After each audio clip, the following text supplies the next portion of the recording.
दोस्तों, मेरा नाम है आकाश और आज हम एक ऐसी कंपनी के बारे में बात करने वाले हैं जो कि इंडियन रेलवे के लिए कवच बनाने का काम करती है। हाँ, ये वही कवच है जो कि एक प्रकार से एंटी कोलाइडिंग का काम करता है।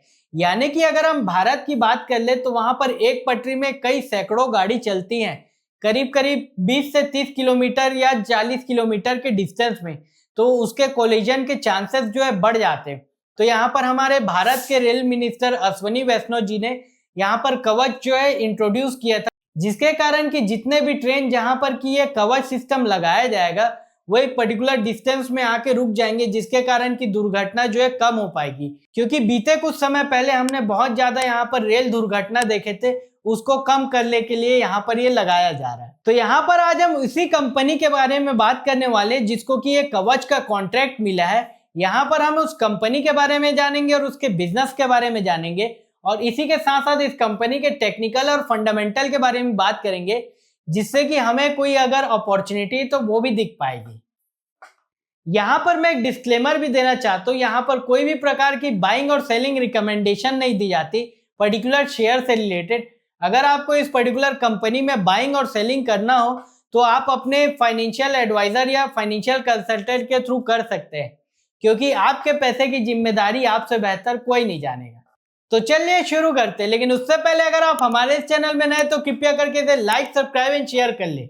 इस कंपनी के बारे में हम बात करें तो इस कंपनी का नाम है HBL इंजीनियर्स लिमिटेड, जो कि एक प्रकार से बैटरी सेगमेंट में ज्यादातर ऑपरेट करती है। और इस कंपनी का फोकस जो है इंडिया में गैप को फाइंड आउट करने का रहता है और वहां पर उस प्रकार की टेक्नोलॉजी को प्रोवाइड करने का काम करते हैं, जिसके कारण कि इस कंपनी के पास जो इनके रिसर्च एंड डेवलपमेंट के थ्रू IP राइट्स और टेक्नोलॉजी राइट्स रहते हैं, जिसके कारण इस कंपनी का जो मार्जिन है बहुत ज्यादा इंप्रूव हो जाता है।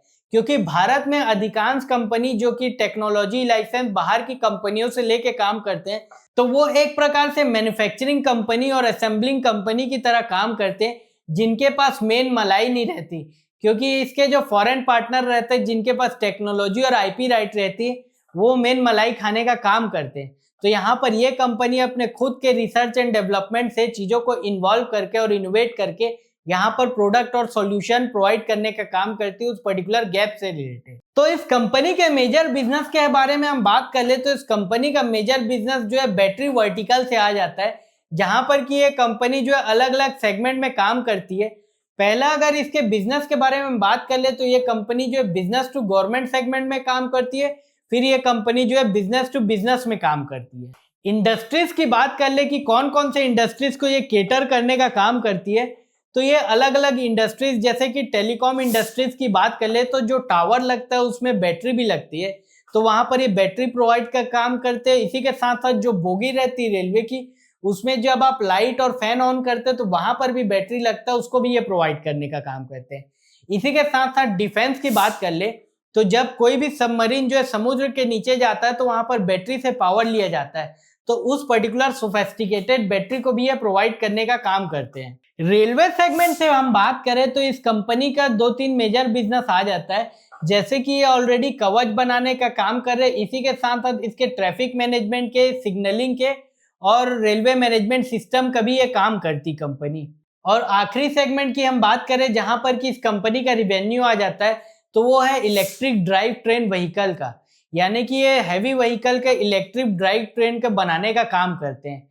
इस कंपनी के प्लांट के बारे में बात कर ले तो इस कंपनी के पास जो है मैन्युफैक्चरिंग 5 प्लांट है, जो कि इंडिया में अलग अलग जगह प्रेजेंट है। और ये कंपनी जो है 50 से ज्यादा कंट्रीज में एक्सपोर्ट करने का काम करती है। इस कंपनी के क्लाइंट के बारे में हम बात करें तो वो बड़े बड़े क्लाइंट आ जाते हैं, जैसे कि Alstom, Hitachi, Siemens rail system, New York metro. और इंडिया में बात करें तो इंडियन रेलवे इनका बहुत बड़ा कंज्यूमर है। तो ये था मोटा मोटा इस कंपनी के बारे में और इसके बिजनेस के बारे में। इसके शेयर प्राइस के बारे में हम बात कर ले और इसकी टेक्निकल एनालिसिस की, तो जैसे कि आप लोग देख पा रहे होंगे इसका शेयर प्राइस जो है ऑल टाइम हाई पे आ चुका है, जिसको कि हमने डिनोट भी किया है। इसी के साथ साथ ये अपने रेजिस्टेंस को भी बर्ज करके वॉल्यूम के साथ तोड़ के ऊपर बढ़ चुका है। वॉल्यूम की अगर हम बात कर ले तो जैसे कि आप लोग देख पा रहे होंगे ग्रीन क्लीन कलर के बड़े बड़े वार दिख रहे हैं। यहाँ पर यह बताने की कोशिश कर रहे हैं कि कोई बड़ा प्लेयर जो धीरे धीरे करके इस कंपनी को एक्यूमुलेट किया है। और इस कंपनी के शेयर प्राइस को अगर आप ध्यान से देखने की कोशिश करें तो 20 पीरियड मूविंग एवरेज में वीकली से ऊपर है, यानी कि एक प्रकार से इस कंपनी को मोमेंटम कंफर्म बताता है इस कंपनी के शेयर प्राइस के लिए। फिर हम आरएसआई की ओर चले तो जैसे कि आप लोग देख पा रहे होगे, ये भी अपने 20 पीरियड मूविंग एवरेज से ऊपर है, जो कि मोमेंटम को कंफर्म कर रहा है। और इसके वैल्यू की बात करें तो वो 74 के आसपास है, जो कि एक प्रकार से इसे बहुत तेजी का इंडिकेशन ये देने का काम कर रहा है।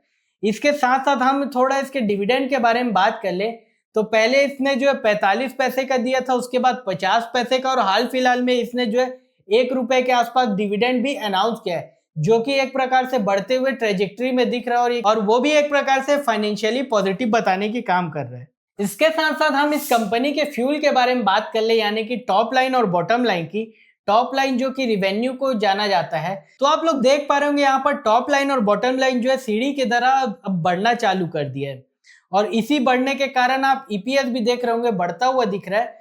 तो पी की बात कर ले तो पी जो है कंप्रेस हो जाता है जब ई की वैल्यू बढ़ जाती है। तो यहाँ पर मार्केट जो है उस पी को मेंटेन करने के लिए इस कंपनी का शेयर प्राइस जो है बढ़ाना चालू कर रहा है।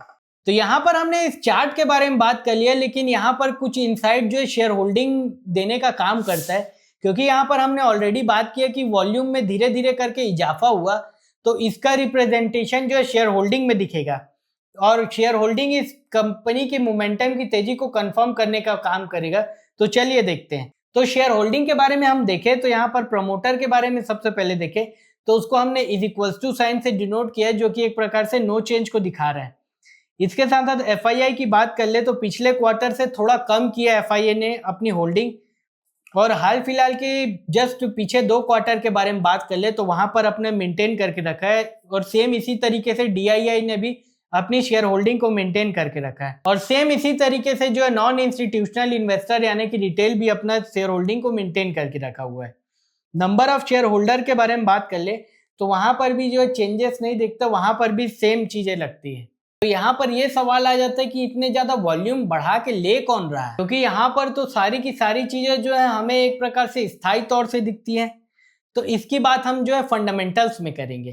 तो ये था एक प्रकार से शेयर होल्डिंग के बारे में, जो कि एक प्रकार से ज्यादा कुछ एविडेंस नहीं दे पा रहा है, लेकिन यहाँ हम शेयर होल्डिंग को थोड़ा बारीकी में जाकर देखें म्यूचुअल फंड के डेटा से।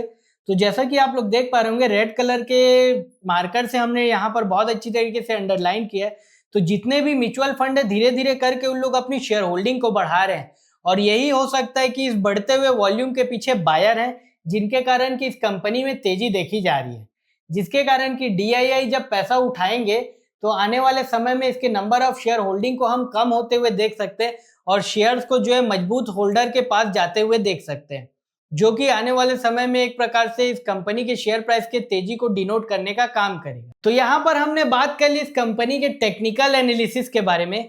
अब हम बात कर लेते हैं इस कंपनी के फंडामेंटल्स के बारे में कि वो क्या पिक्चर बताने की कोशिश कर रहा है। तो जैसा कि आप लोग देख पा रहे होंगे एचबीएल इंजीनियर्स लिमिटेड कंपनी के बारे में, तो ये बिलोंग करती है बैटरी सेक्टर को, और ऑटो और एंसिलरी में इस पर्टिकुलर कैटेगरी को या इंडस्ट्री को कैटेगराइज किया गया है।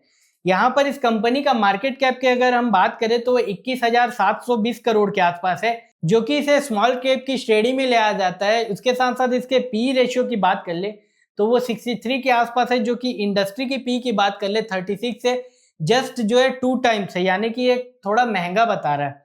इसके साथ साथ बुक वैल्यू पर शेयर की बात कर ले तो वो 58 के आसपास है, और प्राइस टू बुक की बात कर ले यानी कि ये 13 गुना अपने प्राइस टू बुक का ट्रेड कर रहा है, यानी कि ओवरऑल ये बताने की कोशिश कर रहे हैं कि ये कंपनी जो ऑलरेडी महंगा ट्रेड करने का काम कर रही है। फिर हम इसके रेशियो की तरफ चले तो रेशियो चाहे return on equity, return on asset या रिटर्न ऑन कैपिटल एम्प्लॉयड के बारे में बात कर ले, जिसको कि हमने रेड कलर के सर्कल से डिनोट किया, आप लोग देख सकते हैं धीरे धीरे करके वो भी बढ़ते हुए ट्रेंड में है, और ये एक प्रकार से पॉजिटिव सेंटीमेंट ले आ रहा है इस पर्टिकुलर कंपनी के शेयर प्राइस के लिए। आप लोग थोड़ा रुक के यहाँ पर देख सकते हैं डेटा को। इसके बाद यहाँ पर हम इस कंपनी के फाइनेंशियल्स में जाकर देखें कि वो क्या बताने की कोशिश कर रहा है। तो आप लोग देख सकते हैं यहाँ पर क्वार्टरली डेटा जो है अवेलेबल है। यहाँ पर टोटल रिवेन्यू की बात कर ले, operating profit, profit margin, profit after tax और प्रॉफिट बिफोर टैक्स की, तो उसके हमने जो है एक प्रकार से रेड कलर के सर्कल से डिनोट किया है, जो कि इस पर्टिकुलर क्वार्टर या इस डेटा में जो है बहुत बढ़ता हुआ दिख रहा है। और यहाँ पर ऑपरेटिंग प्रॉफिट मार्जिन जो है लगभग 32% के पास आ चुकी है, जो कि पिछले क्वार्टर से बहुत ज़्यादा इम्प्रूवमेंट दिख पा रहा है। लेकिन इसके पास्ट डेटा की हम बात करें, जिसको कि हमने ब्लू कलर के सर्कल से डिनोट किया गया है, तो वहां पर उतनी ज़्यादा जो है रिवेन्यू ट्रांसफॉर्मेशन नहीं दिख पा रहा था और उतनी ज़्यादा तेजी नहीं दिख पा रही थी। और इसी के साथ साथ पिछले समय की बात कर ले, जैसे कि आप लोग देख पा रहे होंगे, मार्जिन भी थोड़े थोड़े घटे थे, जिसके कारण कि प्रॉफिट आफ्टर टैक्स और प्रॉफिट बिफोर टैक्स वहां पर भी गिरावट हो गई थी। लेकिन हाल फिलहाल की हम बात कर ले तो वहां पर जो ईपीएस बहुत अच्छे स्पीड से बढ़ी है, जिसको कि हमने राइट के साइन से भी डिनोट किया है। यानी कि एक प्रकार से आने वाले समय में इस कंपनी के बेटर फाइनेंशियल्स को बढ़ते हुए दिखा पा रहा है, और यही वो बढ़ता हुआ ईपीएस है जिसके कारण इस कंपनी का पी जो है कंप्रेस हो जा रहा है। और इस कंपनी की ग्रोथ को देखते हुए इस कंपनी की जो शेयर प्राइस है उसको मार्केट बढ़ाने का काम कर रहा है। तो ये था इस पर्टिकुलर एचबीएल इंजीनियर्स कंपनी के टेक्निकल और फंडामेंटल्स के बारे में। अगर इससे रिलेटेड कोई डाउट हो तो आप कमेंट करके बता सकते हैं, और ऐसी ही और एक्साइटिंग जानकारी जानने के लिए आप हमारे इस चैनल को लाइक, सब्सक्राइब एंड शेयर करें। धन्यवाद।